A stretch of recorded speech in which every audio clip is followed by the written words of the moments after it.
Welcome to Sib Spot. Today's featured Reddit stories are from MaliciousCompliance. Story 1 is by Brilliant Delay 1410. My chair doesn't meet health and safety standards. It's war. I'm a teacher. I made a cool desk chair out of a car seat in the base of the old one that was falling apart. Used hardware I had laying around, so cost almost nothing.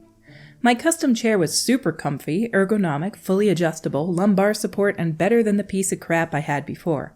Also environmentally friendly. Reduce, reuse, recycle. Anyway, my tool of a principal sees it one day, murmurs something about how unusual that looks, and a few weeks later she comes around saying it's not health and safety compliant. I have to get rid of it and they will order a brand new one. Okay, fine. I'm getting a new chair. New one arrives and it's another cheap one that only has a height adjustment and nothing else. Probably fall apart in a couple years, so not H&S compliant. I called the HR department and asked them to do a workplace evaluation. They came in today. Findings were that my desk is too small, the chairs lack proper adjustments, and the board-issued 14-inch laptops are not suitable for my needs. In order to be compliant, the HR rep is getting another new chair, large flat-screen monitor, keyboard and mouse, and even a desk that can be adjusted for sitting and standing. Principal had to sit there with a face like fizz, while HR outlined all the reasons why my workstation setup wasn't H&S compliant. What is a face like fizz? It's bubbling? Chair not H&S compliant? Well, what about everything else? No idea how much this will cost. The principal is a notorious tight behind. She'll be regretting getting between a man's behind and comfort. Honestly, I think turning a car seat into a chair would be one of the best chairs that you could be on. But they're probably worried that you'll fall over and impale yourself or something, and then they'll be liable because you're in the building. However, this guy did in fact share pictures. They were posted to Imager, and here's the first picture. This is the car seat chair that he modified. I guess you gotta be a good welder to make sure that's not gonna fall off. That actually looks really cozy. It's got some supports to the side, and it's probably very cushy on the bottom. Most computer chairs are really terrible, and they cut off the circulation at the base of your thighs or the top of your knees. Anyway, that was the picture of the first one, and here's the picture of the one that they ordered as a replacement. This one doesn't even look like you can move the back of the rest up and down. Where's the... there's usually a bar that goes up from the bottom and supports the back that you can adjust the back on. That's terrible. It's just attached to the sides. Down in the comments by Ganzanami, I'm dealing with the same issue where I work, also a public sector. I cannot stand the flat keyboards that are offered as a cost savings, since they come with the work computer for about $3. They're flat, they have no feedback or feel, and I often bottom out when I'm typing on one for any period of time. In short, they hurt my fingers. I decided that rather than wait for bureaucracy to take its sweet time to solve the problem myself, I have a 1993 IBM Quiet Touch Model M that is both relatively comfy and has that nice keyboard curve that makes them a dream to type on. It's also fairly quiet for what it is. I brought it in, and lo and behold, was promptly shot down from using the keyboard. I expected it to be for a logical reason. For example, it's a bit noisier than these modern $3 keyboards, but nope.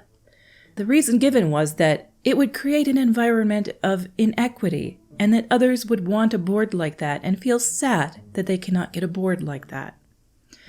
So this is what tax dollars get focused to where I am, making everyone feel equal by giving them the absolute worst of the worst in terms of environments. To the point that there is a bureau that focuses on technological equity and hands out write-ups and reprimands to those that allow anyone to have an unauthorized piece of technology. Rather than allow for employees to build desks that suit their needs, everyone is kept the same so that no one has hurt feelings. I can only imagine how this hurts productivity when it can take months. It took about 4.5 months to go from requesting a chair to actually getting a chair to get anything done. I actually used to volunteer with the IT department at my school years ago, and they did not allow anybody to use different technology either, but it wasn't about the equity or equality of the pieces. For this school, it was because they had to sometimes move one workstation to an entirely different room, and sometimes people would bring in their own stuff and plug it in, and then they would put the keyboard who knows where in the room, and you didn't have a keyboard to go to this other classroom. So there are definitely different reasons that they don't want home technology brought in. Keyboards, though, I wouldn't gripe about somebody using their own keyboard as long as they kept track of where the other one went to, so that the station can kind of stay as one cohesive unit. In reply to the keyboard comment by ThisBite5, do what I did, get a doctor's note stating that you need that type of keyboard. I got a decent mouse, new keyboard, LCD monitors. It was early 2000s. All because I went and asked my doctor to write a note. They had no issue doing it for me over the phone as they thought it was ridiculous that I even had to ask. And under that by Trip666. That's when you force them to make an exception. Go to your doctor and complain about wrist pain. Get a note from them stating you need a better keyboard.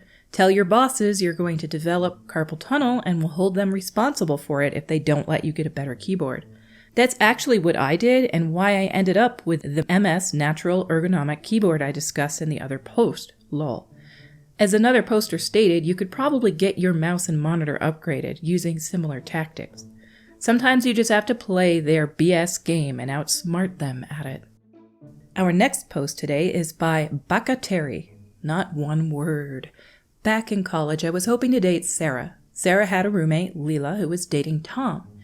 We all generally got along, but Leela was a real drama queen. Self-absorbed, everything was about her, and her response to any perceived slight was always over the top.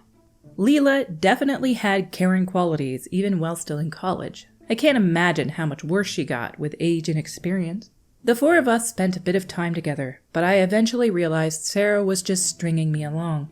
On that day, I was primed by my frustration over Sarah's indecision, and Leela was having another one of her frequent over-the-top meltdowns about something stupid. I started to offer some commentary, but Leela put up her index finger to shush me. Leela, not one word, Baka. Not one word. If you didn't catch it at the top, Bakateri is my username. In that one crystal moment of mental clarity, I realized that I was tired of putting up with Leela's BS just to spend some time with Sarah, especially when Sarah clearly wasn't going to commit. It just wasn't worth the headache anymore. You don't want me to say one word, Leela? Not one word? Okie dokie, dearie. Challenge accepted. I looked her in the eyes and gave every impression that I was caving to her demand, then quietly and calmly said, F you. Leela acted like she was going to jump off the couch and attack me. Tom quickly wrapped her up while she yowled and struggled like an angry cat, though not struggling quite enough that she'd actually get free of him. It was obviously a hold-me-back moment. Bridge burned. I just walked away from all of them for good. I don't think I said 2 more words to any of them the rest of my time at the university. Baka was just maliciously compliant. She told him not to say 1 word. He said 2. Our next story today is by Resident Device 2814. Act like a jerk? Pay the stupid tax. Way back in the late 1900s, during some of my high school years, I worked at a location of the restaurant chain prophesized in Demolition Man to one day be the victor of the fast food wars, along with several other buddies from school. In those days, you could purchase a taco in hard or soft shell form for 79 cents. It was the same then as it is now. Shell, meat, lettuce, cheese. If you wanted the supreme version which added tomatoes and sour cream, it cost you 99 cents. If you wanted to add sour cream to any menu item, it was a 25-cent upcharge.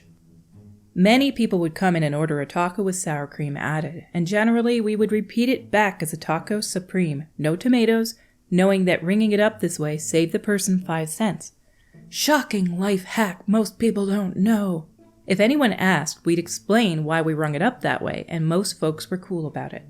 But sometimes, and sadly more frequently than one would hope for, you had the jerks who just couldn't comprehend things like logic.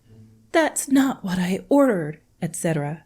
Nowadays, I believe they would be called Karens. Back then, we just called them C-blank-N-T-S. When we encountered those people, it wasn't worth my barely minimum wage time to try to explain things like economics or basic math to people. Way above my pay grade. So we'd just say, sorry about that, I'll correct it, and ring it up exactly how they ordered. Widely known as the stupid tax. Yeah, it's entirely petty and mostly insignificant when it was only 5 cents per taco. But we were teenagers working part-time at Taco Bell. What do you expect? Down underneath that by Kit on a Cat. I worked at Domino's when I was young. They have maybe? A deal of 2 large pizzas, 2 sides, and a drink. Someone rings up and asks for 2 large pizzas, a side, and a drink. I say to them, I can put it through as XYZ offer and you'll pay less money and have an extra side. I get told very sharply not to upsell, and they hang up. Whatever, shrugs. People don't listen. One time I was asked for fish and chips. Our stories for today have come to a close. If you enjoy this content, please click like or subscribe or the notification bell or leave a comment below. Each of these things helps my channel reach more people in the YouTube algorithm. Until we meet again, have a splendid day.